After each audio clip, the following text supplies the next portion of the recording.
These women in Niger's capital, Niamey, only agreed to be filmed after we told them that we would blur their faces so their families don't recognize them. They are all HIV positive and are being trained by a local NGO called Bafune, which means life in a local language, to knit, dye fabric and stitch clothes. Through these activities, the women learn to cope with their status and also how to start their own businesses. Hajara Amadou is the group's founder and the first woman in Niger to go public about having HIV.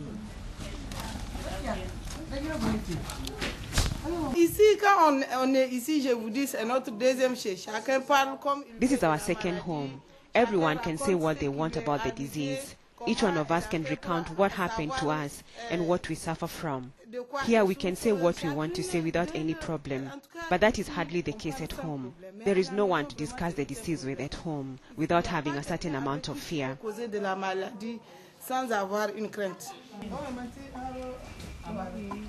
Because of social stigma, some of the women at Bafune have even been chased away from home by their families. Since they have no jobs, many of the women rely on the money they make here, but it often isn't enough. Ça, c'est la finition de l'enveloppe. C'est là notre problème. On fait des travaux, mais on n'arrive pas à liquider ça. The one problem we have is that we are not able to sell what we make.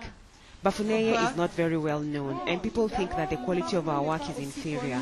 Yet what I'm wearing right now was made by Bafuneye, and it's good quality, white basin fabric, made here and tailored by one of us. Hajara also works with other HIV/AIDS organizations in the city. She has been married twice and got HIV from her first husband.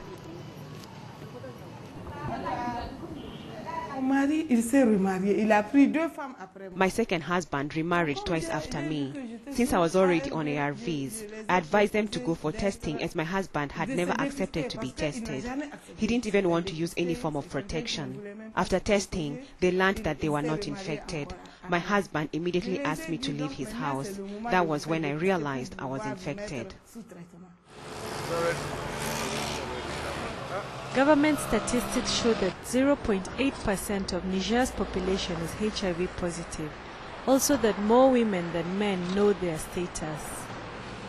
Over 90% of the country practice Islam, and people who contract the disease are generally regarded as immoral, as Jamboy Diallo Sabo of the country's Islamic Council explains. What the Quran commands is that good believers should abstain from all forms of interaction with the unlawful woman. God says we should avoid all that is illicit. The best message that an imam can give is not to use a condom, but to work in faith. You have to abstain from all that God refuses and stick to what God accepts as is directed by his message. Mamadou Boubou works for Niger's network for people living with AIDS or RENIP. He feels that the biggest problem in Niger is a lack of accurate HIV/AIDS information. La communication a été très mauvaise parce que ceux qui communiquaient. The disease was misunderstood because even the journalists were giving the wrong message. They did not provide the right information. AIDS was related to certain things, and suddenly people were scared. Abnormal behavior, homosexuality, the disease of those who do not believe in God. Right from the start, it was linked to a certain class of people. Someone said that a politician told him that those who die of AIDS will not see God. That is very strong, yet the media published it. A privately owned TV station is trying to change this. Nafisa Diori hosts Top Sida or Top AIDS at the Dunia Television, the first program dedicated to HIV and AIDS. Some of the most controversial issues discussed here are HIV testing and the use of condoms.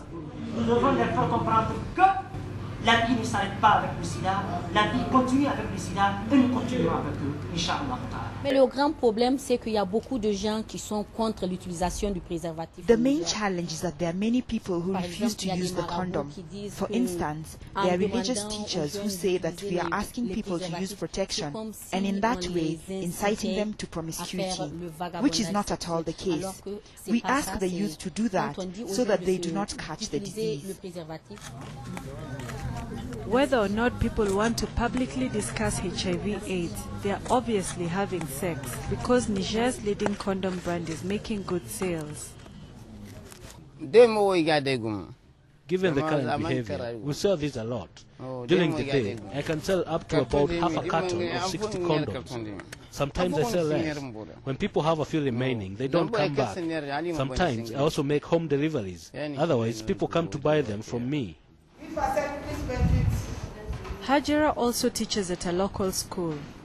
Though children in Niger learn about HIV/AIDS, she thinks that the current curriculum could be more detailed and even address issues like stigma. Je préfère que les enfants soient enseignés dès le bas âge sur cette maladie. Ça sera mieux. I prefer that children are taught about the disease while they're still young. That is the best because the adults have refused to accept the reality. If a child is well taught, there will be fewer problems and they will learn faster as well as understand why they should be tested and so on. Children should be taught about the disease from an early age. It will probably be a long time before more infected people have the courage to publicly discuss their status in Niger. But with activists like Hajara already out there, those who do come out will not walk alone.